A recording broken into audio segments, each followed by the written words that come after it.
সম্মানিত সাংবাদিকবৃন্দ, আসসালামু আলাইকুম। আজ আমরা এখানে কোনো ব্যক্তিগত স্বার্থে নয়, সত্য, ন্যায়বিচার এবং আইনের শাসন প্রতিষ্ঠার দাবিতে একত্রিত হয়েছি। আমি একজন চিকিৎসক হিসেবে দীর্ঘদিন ধরে মানব সেবা করে আসছি।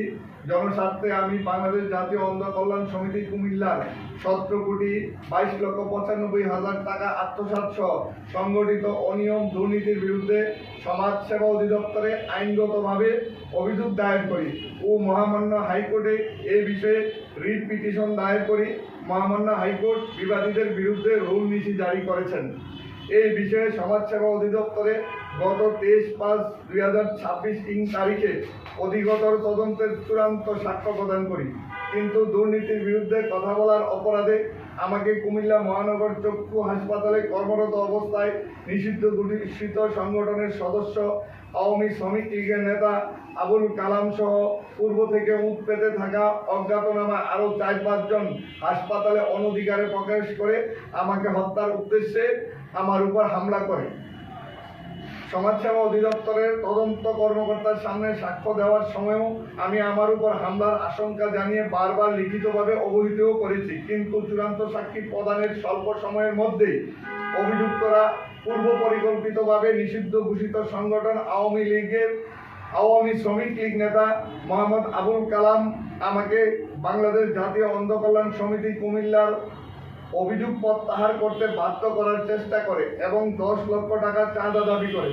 আমি অন্যায়ের কাছে মাথা নত না করায় বাংলাদেশ জাতীয় অন্ধ কল্যাণ সমিতির অভিযুক্তদের যোগসাজশে নিষিদ্ধ ঘোষিত সংগঠন আওয়ামী শ্রমিক লীগ নেতা মোহাম্মদ আবুল কালাম আমার উপর সন্ত্রাসী হামলা চালিয়ে আমাকে সমস্ত শরীরে এলোপাথারি মারধর করে, এমনকি গলা টিপে হত্যার চেষ্টা চালায়। এমন অবস্থায় আমি বহু কষ্টে আমার গলা হতে হামলাকারীর 2 হাত সরিয়ে ডাক চিৎকার করিলে কয়েকজন সাক্ষী আগাইয়া আসিতেছে দেখিয়া আমার উপর হামলাকারী শ্রমিক লীগ নেতা আবুল কালাম সহ তার সহযোগীরা দ্রুত হাসপাতাল হতে বেরিয়ে যায় এবং যাওয়ার সময় হুমকি দিয়ে যায় আমার কমিটি অর্থাৎ তাদের কমিটি বাংলাদেশ জাতীয় অন্ধ কল্যাণ সমিতি কুমিল্লার দুর্নীতির দায়ে অভিযুক্ত কমিটি নির্দেশ দিয়েছে এই মর্মে যে তুকে যেখানে পাই সেখানেই যেন হত্যা করা হয়, এই বলে স্থান ত্যাগ করে। এই ঘটনার পর আমি সাথে সাথে জাতীয় জরুরি সেবা 999-এ কল করলে পুলিশ ঘটনাস্থলে আসে এবং ঘটনা প্রত্যক্ষ করে সিসিটিভি ফুটেজ সংগ্রহ করে। কিন্তু সবচেয়ে দুঃখজনক বিষয় হলো হামলার পর জাতীয় জরুরি সেবা 999-এ কল করার পর ঘটনাস্থলে কুমিল্লা কোতোয়ালি থানার পুলিশ এসে সাক্ষ্য প্রমাণ সহ সিসিটিভি ফুটেজ সংগ্রহ পূর্বক আমাকে জখমের চিকিৎসা করার জন্য পরামর্শ দিলে আমি সরকারি হাসপাতালে আমার জখমের চিকিৎসা গ্রহণ করে চিকিৎসাপত্র সংগ্রহ করিয়া ভারপ্রাপ্ত কর্মকর্তা ওসি কোতোয়ালি তৌহিদুল আনোয়ারের নিকট লিখিত অভিযোগ দায়ের করি। অভিযোগ দায়েরের পর অভিযোগ গ্রহণ করে একটি রিসিভ কপিও দেয়, কিন্তু ঘটনার দিন তথা গত 23/5/2026 তারিখে এই অভিযোগ দায়েরের পর আমি ভারপ্রাপ্ত কর্মকর্তা ওসি তৌহিদুল আনোয়ারের সাথে একাধিকবার দেখা ও যোগাযোগ করার পরও অদ্যাবধি অর্থাৎ বিগত 5 দিন অতিবাহিত হলেও মামলাটি নিয়মিত মামলা হিসেবে রুজু করেনি এবং মামলার আসামিকেও গ্রেপ্তার করেনি, বরং এজাহার পরিবর্তন করার জন্য আমাকে বারবার চাপ প্রয়োগ করছে। এতে এটাই প্রতীয়মান হয় যে ওসি তৌহিদুল আনোয়ার আসামি পক্ষের সাথে যোগসাজশে আসামিকে রক্ষার অপচেষ্টায় লিপ্ত আছে। এমত অবস্থায় আমিও আমার পরিবার চরমভাবে নিরাপত্তাহীনতায় ভুগতেছি।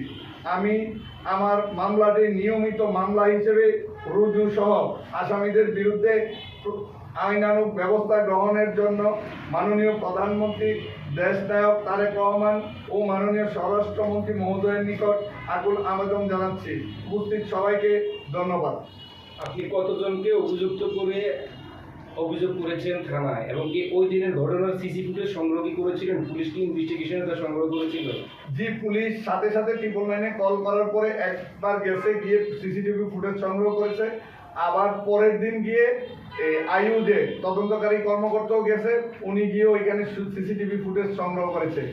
আমি এই যে শ্রমিক লীগ নেতা আবুল কালাম সহ আরো অজ্ঞাতনামা 4-5 জনের নামে অভিযোগ করেছি।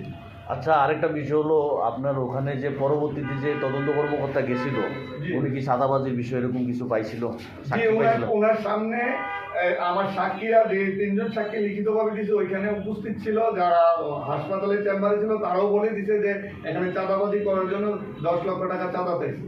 আচ্ছা, আপনার অভিযোগ কি? আপনার নাম বলেন। হ্যাঁ, ঘটনাটা কি বলেন, আপনার অভিযোগ কি? আমার জায়গার মধ্যে আমার বিপক্ষ আমি জায়গায় গেলে বিপক্ষ হামলা করার পরে আমার পরিবারের সব লোকজনকে আমাকে সব মারধর করে। তারপরে আমি হাসপাতালে ভর্তি হই। হাসপাতালে চিকিৎসাধীন অবস্থায় আমি হাসপাতালের রিপোর্ট নিয়ে কোতোয়ালি মডেল থানায় মামলা অভিযোগ করি। অভিযোগ করাতে তহিদুল আনোয়ার ওসি সাহেব উনি বলছে যে আমি ওই পক্ষের সাথে কথা বলে সমঝোতার চেষ্টা করি। আমাকে এইভাবে কয়েকদিন থানায় আনলো। তারপরে নির্দেশ দিল যে জায়গাটা মাপার জন্য। আমি 2-3 বার জায়গা মাপছি। মাপার পরে আমার অনেক টাকা খরচ হয়েছে। তারপরে আবার আসলে আর বিপক্ষে আনে না, আমার মামলা নিতেছে না। এই পর্যায়ে আমি বাধ্য হইয়া আদালতে মামলা করি। আদালতে মামলা করার পরে এই মামলা 2 মাসের উপরে হয়ে গেছে, এখনো থানা থেকে কোনো রিপোর্ট পাঠায় না। আচ্ছা, আপনার এই যে মামলার বিষয়ে যে তিনি যে নিল না, অভিযোগ নিল না বা মামলা নিয়েছে না, সেক্ষেত্রে আপনি অভিযোগ করছিলেন যে 2 জন আসামি বিদেশে চলে গেছে, এটা ঘটনাটা কি? এটা ঘটনা হলো মামলা করার পরে 2 জন আসামি বিদেশ পাঠিয়ে দিয়েছে।